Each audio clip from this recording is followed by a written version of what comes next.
Hi అండి. అందరికీ నమస్కారం. నేను మీ వేణుగోపాల్ రెడ్డి.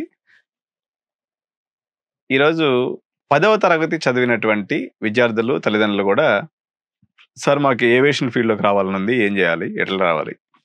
అని అడుగుతూ ఉన్నారు. దీంట్లో 10థ్ అయిపోయిన తర్వాత 3 రకాలైనటువంటి డిప్లొమాలు మనం చేయొచ్చు. అదొచ్చేసి aircraft maintenance engineering approved by AICTE. ఇదొక డిప్లొమా ప్రోగ్రామ్ అండి. అదేవిధంగా మీరు ఏరోనాటికల్ ఇంజినీరింగ్‌లో గూడా డిప్లొమా జేయొచ్చు. ఏరోస్పేస్ ఇంజినీరింగ్‌లో గూడా డిప్లొమా జేయొచ్చు. ఇది కాకుండా మీరు పూర్తిగా టెక్నికల్ సైడ్ ఎళ్ళాలనుకుంటున్నారు. మీరు ఫిక్స్ అయిపోయారు.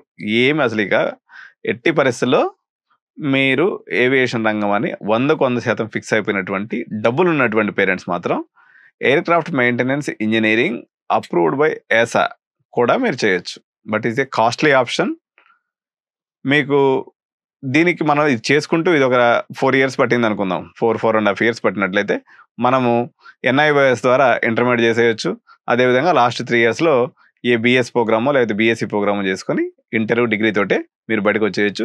ఈ లోపల మీకు అంటే 16 ఏళ్ళకి మీరు చేరుతారనుకోండి. 16 + 4 20 ఏళ్ల లోపల మీరు ఎక్సలెంట్ జాబ్‌లోకెళ్ళిపోతారు. 19.5 సంవత్సరానికే మీకు జాబ్ వచ్చేసింది. మినిమమ్ ఏజ్ 18 కాబట్టి జాబ్ చేయడానికి. మీకు 18 తర్వాత 19 ½ ఇయర్స్ కల్లా మీరు జాబ్‌లో సెటిల్ అయిపోతారు. మీకు గూడా ఆ 70,000, 80,000 రూపాయల సాలరీ మీకు స్టార్టింగ్‌లో వచ్చేస్తుంది. డబ్బులున్నటువంటి పేరెంట్స్ 19, 20 ఏళ్ళకే పిల్లలు జాబ్‌లోకెళ్ళిపోవాలనేటువంటి ఫిక్స్ అయిపోయినటువంటి పేరెంట్స్ ఈ 10థ్ క్లాస్ అయిపోయిన తర్వాత కూడా AME aircraft maintenance engineering by EASA ప్రోగ్రామ్‌లోకి మీరు రావచ్చు. ఇది 10వ తరగతి అయిపోయినటువంటి విద్యార్థులకి ఏవియేషన్ రంగంలో రావడానికి ఉన్నటువంటి అవకాశాలు. మీకు మరింత గైడెన్స్ కావాలన్నట్లయితే నా నంబర్ 9133311450కి సంప్రదించండి. మీకు ఏవియేషన్‌కి సంబంధించినటువంటి పూర్తి సమాచారాన్ని నేను మీకు తెలియజేయగలను. Thank you so much. Bye by.